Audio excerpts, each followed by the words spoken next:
इस लड़ाई में धोबी समाज की लड़ाई के लिए किसी ने भी भाषा का अंतर रखना नहीं है कि भाई हम तेलुगु लोग हैं, हम ये लड़ाई में कैसे आएंगे, हम धोबी लोग हैं, हम हिंदी भाषी के, हम मराठी भाषी के, हम गुजराती भाषी के। कोई भाषा का अंतर नहीं है। भाषा हमारी देश की समृद्धि है।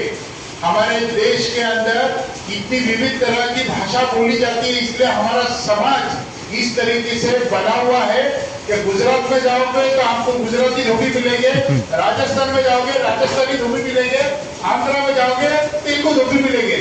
लेकिन हम लोग सब मिलके एक है। ये देश की सरकार को दिखाना है, न्यायालय को दिखाना है, और ये जंग अगर जीतती है तो ये भाषा का अंतर छोड़ना पड़ेगा और सबको मिलके एक ही बोलना पड़ेगा, धोबी समाज जिंदाबाद। हमारे दैवत एक है, संत गाडगे बाबा ये हमारे दैवत है, इसलिए भाषा का अंतर रखना नहीं है। और इस लड़ाई में ये नहीं सोचना कि ये कौन आया, ये दिखता है या कोई है। मैं आज मेरे एकता भौतिक सेवा संस्था के पदाधिकारी, इनकी आप बुरा मत मानिए सब लोग, लेकिन इनकी एक तारीफ करना चाहूंगा। क्या संस्था ने आज तक जितने भी कार्यक्रम आयोजित किए हैं, हमारे अध्यक्ष से लेकर आज तक किसी ने भी स्टेज पे आने की इच्छा जाहिर नहीं थी। अगर आप लोग को याद होगा 10 मार्च को अन्ना भाऊ साठे समिति, अन्ना भाऊ साठे हॉल में जो कार्यक्रम किया गया था, जिसमें अपने अशोक जी महाराज आए थे, उस दिन भी पूरे स्टेज के ऊपर सभी समाज बांधवों को हम लोग ने आमंत्रित किया और हमारे अध्यक्ष साहब ने खुद की चेयर छोड़ के साइड में रुके, बोले नहीं ये अपना मेहमान है, ये अपने समाज का भाई है, इसका मान होना बनता, हमारा मान तो होता रहेगा।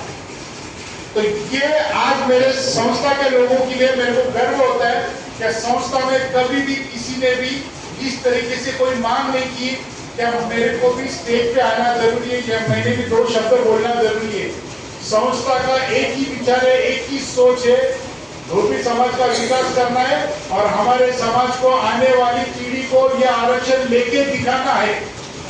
तो आज ये सभी लोग ने, मैं सभी से बोलूंगा कि सभी लोगों ने एक प्रतिज्ञा लीजिए, जैसे सामरस्कर साहब ने बोला था कि प्रतिज्ञा उन्होंने ली है। मैं सभी से विनती करूंगा कि संत श्रेष्ठ गाडगे बाबा महाराज के सामने एक प्रतिज्ञा लो कि आज के बाद ये अधिवेशन से ज्यादा हम लोग लड़ाई के लिए खड़े रहेंगे, सब मिलकर कंधे से कंधा मिलाएंगे। ना यहाँ पर कोई पुरुष, ना कोई माता, ना बहन ऐसा सोचेगा नहीं। यहाँ पर हम एक सिपाही है और जंग हमेशा सिपाहियों ने जीती भी है। तो ये जंग में लड़ने के लिए पलिट समाज, धोबी समाज, हर अपने धोबी समाज के जितने भी बांधव है, सबने मिलके एक साथ कंधे से कंधा मिला के, कदम से कदम मिला के ये लड़ाई जीतनी है।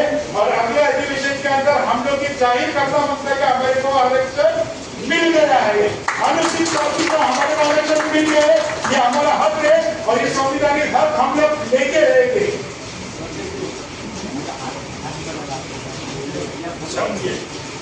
एक बार सभी लोग ने हाथ ऊपर उठा के, एक क्या है, दोनों हाथ उठाओ सब लोग ने, क्योंकि हम सब एक है, हम सब एक है, हम सब एक है,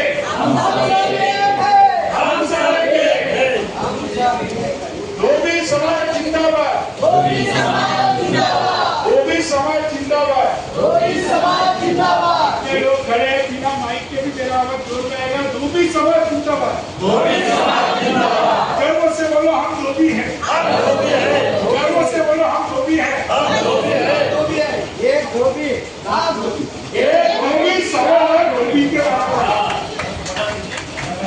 आज एक धोबी सवा धोबी के बराबर है। अगर हम लोग ने अपना व्यवसाय में अगर एक दिन का भी दुकान बंद रखते हैं तो 100 गिराक खड़े हो जाते, भाई हमारे कपड़े किधर है।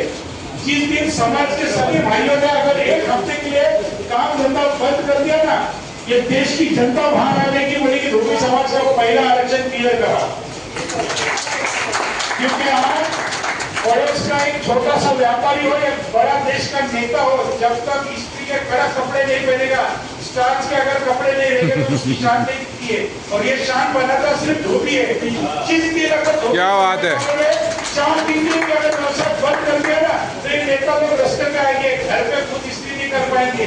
तो ये धोबी जिसकी जरूरत है, ये देश को मालूम पड़ेगा।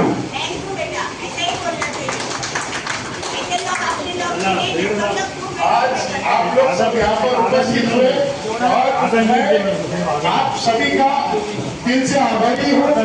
और मेरे तो सही बोलने से आरक्षण के मायने में अनिल बाबू शिंदे इनसे मैं सीखा हूँ, इसलिए आरक्षण के विषय पर मैं अगर कुछ ज्यादा बोलूँ तो ये हो नहीं सकता, क्योंकि उन्हीं से मैंने सब कुछ सीखा है और उनके इतना ज्ञान तो हमारे को कहीं नहीं है। आप सभी का आभार प्रकट करता हूँ और